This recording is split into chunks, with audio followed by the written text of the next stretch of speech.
जरा कल्पना कीजिए कि आप आजाद खड़े हैं, लेकिन सामने एक खाई है और उस खाई के किनारे लटक रहा है गिरफ्तारी का डर, और उस डर के साथ जुड़ा है एक और सच, एंटीसिपेटरी बेल का खर्च, जो सिर्फ फीस नहीं है बल्कि एक पूरा आर्थिक तूफान होता है।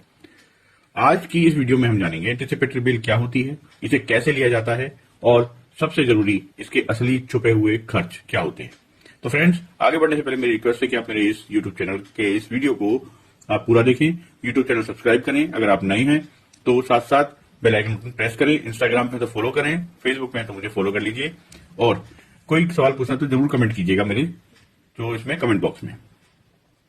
तो फ्रेंड्स, एंटीसिपेटरी बेल होती क्या है? एंटीसिपेटरी बेल को हम कहते हैं कि गिरफ्तारी से पहले जमानत, यानी कि जब कोई व्यक्ति या उसको व्यक्ति को यह आशंका हो कि उस पर गैर जमानती अपराध कभी भी गिरफ्तार करने की ऐसी तलवार उस अपराध के तहत लटकी हो सकती है या लटक रही है, तो वह व्यक्ति क्या करता है, सेशन कोर्ट या हाई कोर्ट जाता है, वहां अपनी प्रार्थना की याचिका जो है, प्रार्थना पत्र लगाता है और कहता है कि यदि मुझे गिरफ्तार किया जाए तो मुझे तुरंत जमानत पर रिहा किया जाए। ये जमानत गिरफ्तारी से पहले मिलती है, इसीलिए इसे हम एंटीसिपेटरी बेल कहते हैं। एंटीसिपेटरी बेल सिर्फ जमानत नहीं होती, एक आइसबर्ग होता है। एंटीसिपेटरी बेल को लोग सिर्फ एक आदेश समझते हैं, लेकिन हकीकत में ये एक आइसबर्ग होता है। और आइसबर्ग का मतलब हो गया कि ऊपर से जैसा दिखता है वो सिर्फ वैसा नहीं होता, उसकी गहराई में बहुत फायदे भी होते हैं और बहुत सारे छुपे हुए खर्चे भी होते हैं। सिर्फ जमानत नहीं, छुपा हुआ खर्चा भी होता है, ये ध्यान रखिएगा इस चीज का। वकीलों की फीस, कोर्ट का जो खर्च है वो अलग है, यात्रा करते हैं उसका खर्च अलग है, नौकरी का नुकसान है, मानसिक और आर्थिक दबाव है वो भी। आज हम इन्हीं सब बातों के बारे में, इन्हीं सब छुपे हुए खर्चों के बारे में और छुपे हुए सच के बारे में बात करेंगे इस वीडियो में। तो फ्रेंड्स, कानूनी फीस और वकील का खर्च क्या होता है इस एंटीसिपेटरी बेल के लिए? एंटीसिपेटरी बेल बिना अनुभवी क्रिमिनल वकील के संभव ही नहीं है। मतलब आप किसी एक्सपीरियंस वकील को नहीं रखते हैं और ऐसा ही कोई वकील हायर कर लेते हैं जिसने कभी भी एंटीसिपेटरी बेल नहीं की है या कोई बेल ही नहीं कराई है, तो उस केस में आपके लिए प्रॉब्लम हो सकती है। इसमें याद रखें कि कंसल्टेशन जो फीस होती है वो हमेशा 5,000 रुपए से लेकर आपकी 50,000 तक की हो सकती है।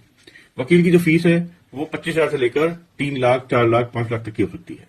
केस के ऊपर डिपेंड करता है, उसकी गंभीरता क्या है, ये सारी चीजें। इसके बाद ड्राफ्टिंग और फाइलिंग के अलग खर्चे होते हैं, जिसमें जो याचिका आप ड्राफ्ट करवा रहे हैं उसका खर्च अलग होता है, एफिडेविट का खर्च अलग होता है, अनेक्सर जो लगते हैं यानी कि डॉक्यूमेंट लगते हैं उनको ठीक से लगाना है, कैसे लगाना है वो लीगल फॉर्मेट्स वगैरह पे, तो उसका खर्च अलग होता है। कोर्ट की फाइलिंग का खर्च अलग होता है।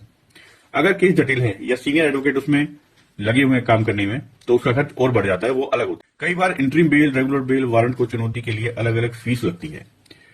तो फ्रेंड्स, वकील की जो फीस होती है उसके अलावा भी बहुत सारी फीस होती है, जैसे कि court filing fees, stamp fees, documentation की फीस, एफआईआर कॉपी निकालने की फीस, बेल बॉन्ड, श्योरिटी, ये सब की फीस होती है।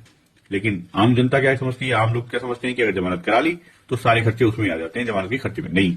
वो सारे खर्चे जो है वकील साहब या तो आपको ब्रेकअप देंगे, छोटे छोटे टुकड़ों में बताएंगे, या फिर आपको इकट्ठा उन सबको ऐड करके सब बता देंगे।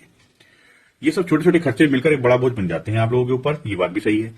कई मामलों में पुलिस स्टेशन में आपको हाजिरी लगानी पड़ती है, शर्तों का पालन करना पड़ता है, सिक्योरिटी अमाउंट देनी पड़ती है, ये भी सारे अलग से खर्च होते हैं। यात्रा करना होता है, ऊपर से कहीं अगर आपका केस आपके शहर से बाहर है तो वहां ठहरना, वहां आने जाने का खर्च अलग से लग जाता है। कोर्ट में जाओगे वहां का खर्च है, बस में जा रहे हो, ट्रेन में जा रहे हो, हवाई जहाज से जा रहे हो, या फिर आप कैसे भी जा रहे हो उसका खर्च अलग है। होटल, लॉज, धर्मशालाओं में ठहर रहे हो, किराए पे मकान ले रहे हो, कमरा ले रहे हो, उसका सबका खर्च अलग है। तारीखें बार बार लगती हैं तो उन सबका खर्चा अलग है। हाई कोर्ट में अगर एक भी तारीख जो है अगर एक्स्ट्रा लग जाती है तो उसका भारी खर्च पड़ता है, और इसके ऊपर अगर एडजस्टमेंट हो जाए तो वो एक्स्ट्रा खर्चा यानी कि एक्स्ट्रा तनाव भी होता है। एंटीसिपेटरी बेल सिर्फ पैसा नहीं बचाती बल्कि रोजगार भी बचाती है। गिरफ्तारी होने पर जो नौकरी जा सकती है, बिजनेस ठप हो सकता है, सामाजिक बदनामी होती है, ये उन सबसे बचाती है। एंटीसिपेटरी बेल से गिरफ्तारी से बचाव होता है, काम का जारी रख सकते हैं आप, आमदनी सुरक्षित होती है इसमें, इसलिए ये खर्च जो है एक निवेश होता है, खर्च की तरह नहीं होता। तो बड़े शहरों में 20,000 से लेकर 5 लाख 10 लाख तक की आपकी जो है अमाउंट होती है जो लग सकती है। 2 लाख 3 लाख में भी जो है कई शहरों में एंटीसिपेटरी बेल कराई जाती है। ये डिपेंड करता है कि वकील कैसे हैं, कितने अनुभवी हैं और केस भी किस तरीके का है, किस प्रकार का है, कितनी जटिलता है उसमें।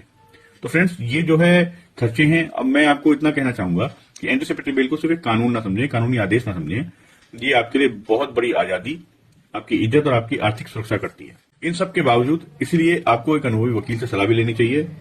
खर्च पहले समझें, जल्दबाजी में कोई गलत कदम ना उठाएं और अनुभवी वकील के बिना किसी और वकील पर विश्वास ना करें।